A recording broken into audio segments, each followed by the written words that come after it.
রইসুদ্দিনকে যারা নির্মমভাবে শহীদ করেছে, আজকে তারা বুক ফুলিয়ে রাজপথে চলছে।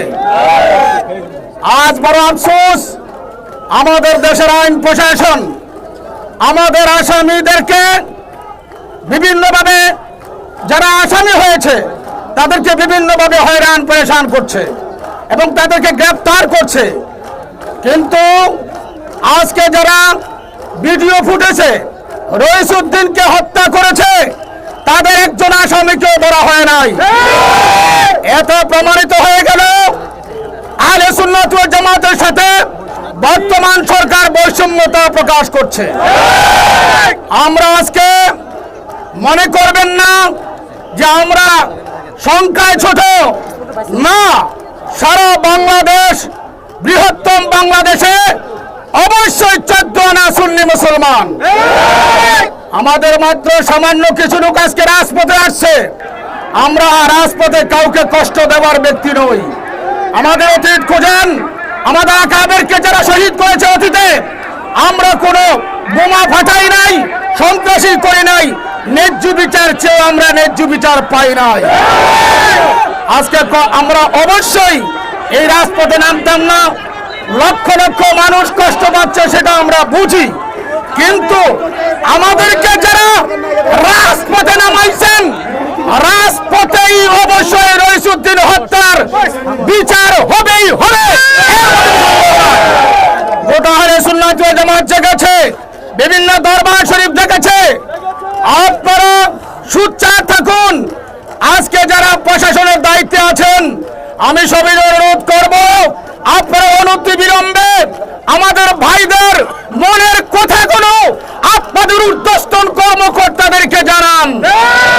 আগামী 24 ঘন্টার ভিতরে যদি রইসুদ্দিন হত্যার আসামিদেরকে গ্রেফতার না করা হয়, তার সুবিচারের বন্দোবস্ত না করা হয়, সারা বাংলাদেশ আহলে সুন্নাত ওয়াল জামাতের সদস্যগণ অচল করে দিবে। আমরা ইতিমধ্যে পুলিশ প্রশাসন এবং নির্বাহী ম্যাজিস্ট্রেট মহোদয়ের সাথে আমাদের কথা হয়েছে। আমাদের প্রতিনিধি দল আমরা ডিসি অফিসে যাব এবং সেই ডিসি মহোদয় আমাদেরকে আমাদের যে দাবিগুলো আছে সেই দাবি আমরা উত্থাপন করব। সেই উত্থাপনের শর্তে আজকে আমরা এই বিশ্ব রোড, আমরা এই রাজপথ ছেড়ে দেব এবং পরবর্তী যে কর্মসূচি আসবে সেই কর্মসূচি আসবে অতিশয় ভয়ঙ্কর। আমরা তো নামবো, রইস হত্যার বিচার করে আমরা মাঠ থেকে উঠবো। আমাদের এই প্রশাসনের সাথে শ্রদ্ধা রেখে, আপনারা জানেন আমরা প্রতিকৃত কুমিল্লা, আমাদের মধ্যে সকল কোয়ালিটি থাকতে হবে। আমরা আমাদের নেতৃত্বের মধ্যে কোয়ালিটি রাখবো, আন্দোলনও কোয়ালিটি রাখবো। সেই সুবাদে আমরা আজকে এক্ষুনি রাজপথ আমরা ছেড়ে দিব। আমরা আমাদের 5 জন প্রতিনিধি দল ম্যাজিস্ট্রেট মহোদয়ের নেতৃত্বে আমরা ডিসি মহোদয়ের সাথে দেখা করে কি কর্মসূচি আসে সেই কর্মসূচি আপনাদেরকে আমরা জানিয়ে দিব এবং পরবর্তী কর্মসূচি ঘোষণা করব।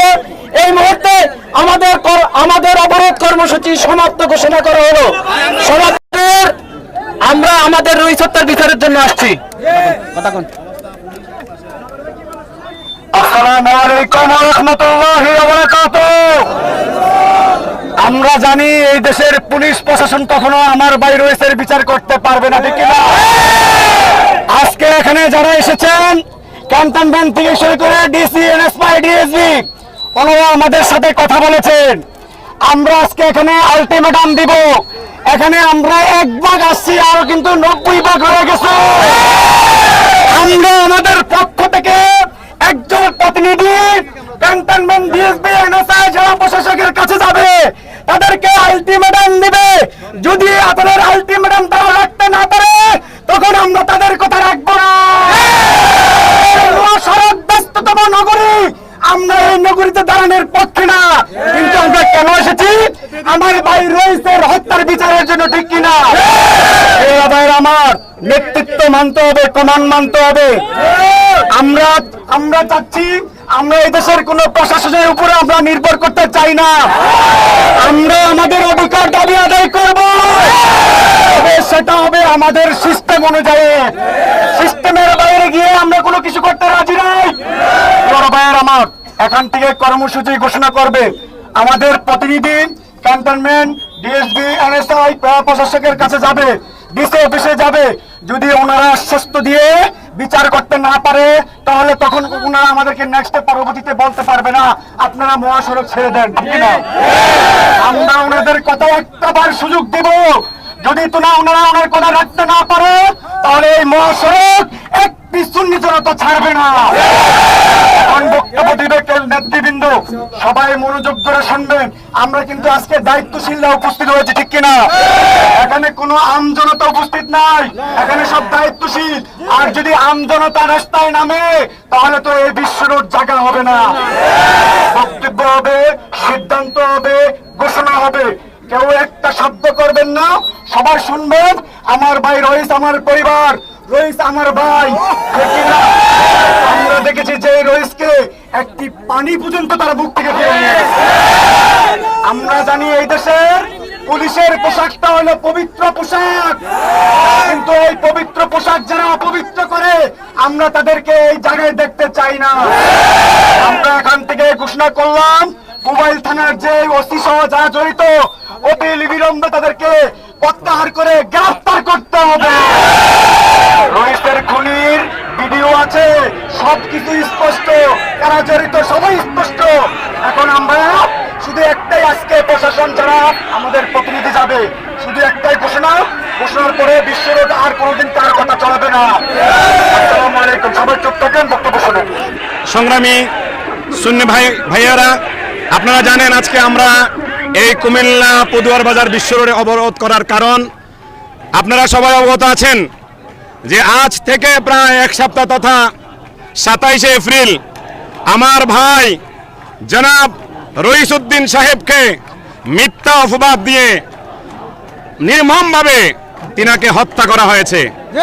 আমরা সবাই জানি, সরকার মহোদয়ের কাছে আমরা আকুল আবেদন করছি, যেহেতু প্রমাণ সব আপনাদের হাতে রয়েছে, আমরা চাই সুষ্ঠু তদন্তের মাধ্যমে যারা এই দৃষ্টান্তমূলক কর্মকাণ্ড ঘটিয়েছে আজকের অবরোধ থেকে আমরা ওই প্রতিবাদের মাধ্যমে আমরা খুনিদের দৃষ্টান্তমূলক শাস্তি চাচ্ছি। এই জন্য আজকে কুমিল্লার আফমর সুন্নি জনতা আজকে এখানে সমবেত হয়েছে, শান্তিপূর্ণভাবে আমরা অবরোধ করছি। আপনারা জানেন বিভিন্ন রাজনৈতিক সংগঠনগুলো যখন তারা অবরোধ করে তখন ভাঙচুরের মাধ্যমে তারা জনগণের মনের মধ্যে আতঙ্ক ছড়ায়। কিন্তু আপনারা দেখেন, আমরা সুন্নি মনা মানুষ, আমরা কখনোই এই ভাঙচুরের বিশ্বাসী নয়। কারণ আমরা কারবালার জমিনে ইমাম আলী মুকাম হুসাইন মাত্র 72 জন আওলাদে পাককে নিয়ে 22,000 মুনাফিকের সামনে তিনি সামনে গিয়েছেন, কিন্তু কখনো বাতিলদের কাছে তিনি মাথা নত করেন নাই, সের মোবারক দিয়েছেন। আমরা তিনাদের উত্তরসূরি। অতএব আমরা শান্তিপূর্ণভাবে আমরা চাই আমার ভাই রইস উদ্দিনের হত্যার বিচারটা সুষ্ঠুভাবে যেন প্রশাসন